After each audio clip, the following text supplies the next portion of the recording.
آپ صلی اللہ علیہ وسلم کا جب مرض الوفات تھا،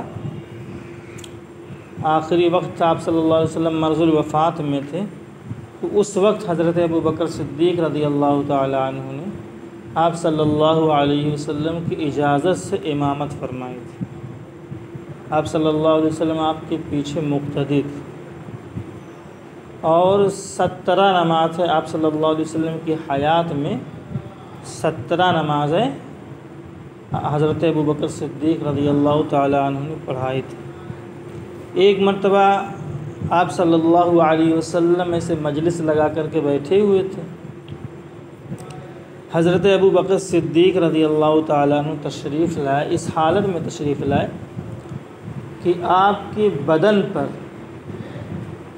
کرتا کی جگہ ایک پھٹا ہوا کمبل تھا۔ کرتا نہیں پہنے تھے، کرتے کی جگہ پر ایک پھٹا ہوا کمبل اوڑھے ہوئے تھے،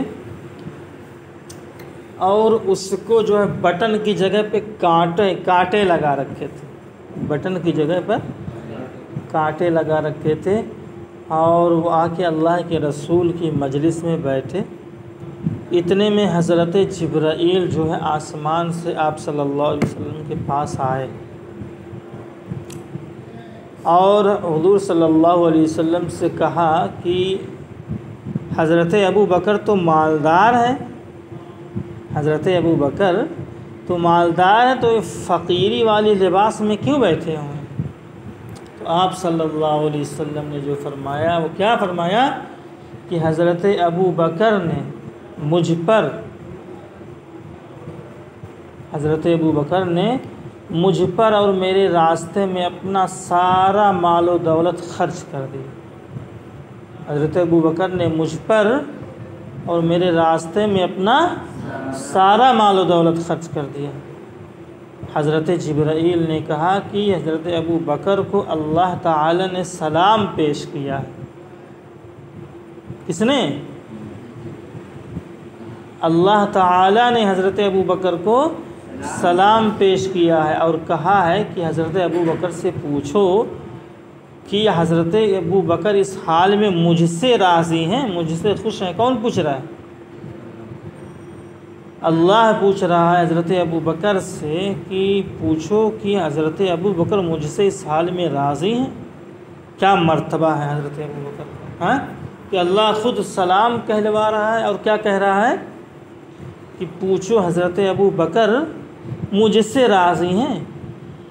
تو جو اللہ کے رسول نے یہ بات حضرت ابو بکر سے کہی، تو حضرت ابو بکر جو ہے وجد میں آ گئے، ایک ایسی جو ہے کیفیت طاری ہو گئی ان پر کہ وہ جو ہے جوش میں کہنے لگے انا عن ربی راضٍ، انا عن ربی راضٍ، انا عن ربی راضٍ۔ کئی بار یہ الفاظ کہے کہ میں اپنے رب سے خوش ہوں، میں اپنے رب سے خوش ہوں، میں اپنے رب سے خوش ہوں۔ تو حضرت ابو بکر صدیق رضی اللہ تعالیٰ عنہ کا کیا ہے؟ بہت بڑا مرتبہ تھا، اور یہ آپ صلی اللہ علیہ وسلم کی وفات کے بعد جو ہے پہلے خلیفہ یہی ہوئے، اور انہوں نے جو ہے بہت ہی شاندار خلافت کی، 2 سال 3 مہینہ 8 دن تک جو ہے انہوں نے بہت ہی شاندار خلافت کی، سمجھ لو۔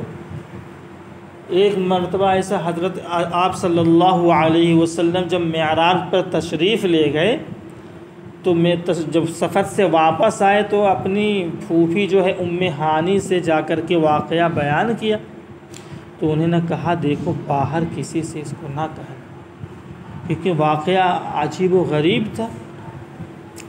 تو بہرحال جب باہر یہ سب باتیں پہنچ گئی اور کافر جھٹلانے لگے، اللہ کے رسول کا مذاق اڑانے لگے، تو اس میں سے کچھ کفار مکہ جو ہے حضرت ابو بکر کے پاس پہنچ گئے اور کہا کہ ابو بکر آپ کے دوست تو ایسا اور ایسا کہتے ہیں کہ میں جو ہے تھوڑی ہی دیر میں جو ہے یہاں مکہ سے بیت المقدس گیا، اور پھر وہاں سے 7 آسمان اور پتہ نہیں کہاں کہاں گیا سر۔ تو انہوں نے کہا یہ بات کون کہہ رہے ہیں؟ تو کفار نے کہا کہ یہ بات آپ کے دوست محمد کہہ رہے ہیں۔ تو کہا اگر یہ بات، کیا کہا اگر یہ بات ہم محمد صلی اللہ علیہ وسلم کہہ رہے ہیں تو میں اس کی تصدیق کرتا ہوں۔ کیا کہا؟ میں اس کی تصدیق کرتا ہوں۔ کہا یہ کیا بات ہے؟ میں تو اس سے بڑی بڑی باتوں کی تصدیق کر چکا ہوں۔ وہ کہتے ہیں کہ میرے پاس آسمان سے فرشتے آتے ہیں، اللہ کا پیغام لے کے آتے ہیں، تو اس سے بڑی بات میں جو ہے ان کی تصدیق کر چکا ہوں، یہ تو بہت چھوٹی بات ہے۔ تو بہرحال آپ صلی اللہ علیہ وسلم نے اس وجہ سے ان کو کس کا خطاب دیا؟ صدیق کا خطاب دیا۔ صدیق کے معنی ہوتے ہیں بہت زیادہ تصدیق کرنے۔ تو یہ چونکہ آپ صلی اللہ علیہ وسلم کی ہر باتوں کو مانتے تھے، فوراً آمنا و صدقنا، اور ہر ایمان والے کے اندر یہی جذبہ ہونا چاہیے کہ جو بھی بات اللہ اور اس کے رسول کی طرف سے آئے اس پر آمنا و صدقنا کہنا چاہیے، کیونکہ اللہ اور اس کے رسول سے سچی بات کوئی کہہ سکتا ہے؟ کوئی نہیں کہہ سکتا۔ اور جو ہے حضرت ابو بکر کا اصلی نام کیا تھا جانتے ہو؟ عبداللہ۔ کیا نام تھا اصلی؟ عبداللہ نام تھا۔